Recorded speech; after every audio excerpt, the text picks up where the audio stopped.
Hello, America, and welcome to the Glenn Beck program and to The Blaze. And if you're watching us on Dish, Channel 212, thank you so much.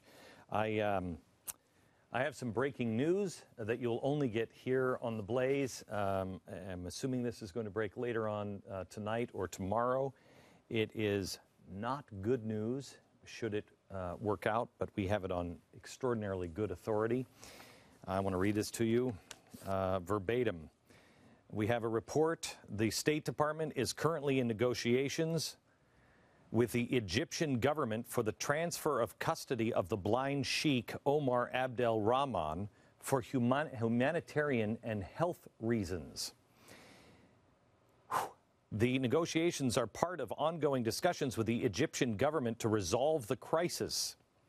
The blind Sheikh is currently serving a life sentence in the U.S. federal prison for his role in authorizing the 93 World Trade Center attacks that he planned the day of terror. Morsi, the new president of Egypt, has publicly stated that the release of the blind Sheikh is one of the top demands in Egypt's relations with the United States.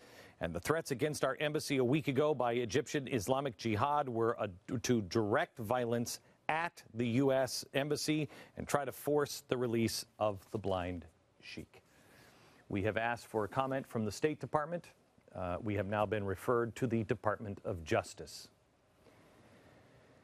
This is something that you heard on this program back in August, and just last week we had many experts say this was coming, and just last week Andy McCarthy said, oh, they're going to do it. And all of us sat around and said, oh, yes, they will. The Real News will be following this story with a former State Department senior advisor at the top of next hour. If this is true, and we believe it to be true, by the way, the other part of the story is the transfer won't happen until after the election. Expect stonewalling. But with what you just heard and what you're going to see here in a few minutes of what I believe really happened in Libya, and the way we picked up the guy who made this stupid video that caused all these riots, I believe this administration is trying to initiate a Bubba effect. A Bubba effect is something that I've talked to you for probably 5 years about, about what the military is the most afraid of. And that is the average person turning against the government collectively, all of them, because no one trusts the government anymore, and it causes them to turn on the authority. You know, you see this guy now, if he's picked up and thrown in jail for the movie, we all know it wasn't the movie.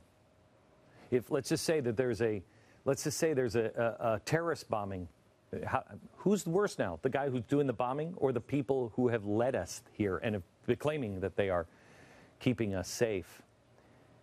Condoleezza Rice talked about it kind of this summer when she talked about a Ceausescu moment where the people just have enough and they say, I'm done. No matter how bad a citizen may be behaving, the government's reaction is worse in the Bubba effect. We have to be very careful, America. Very careful and hang together because it's going to get tougher from here on out.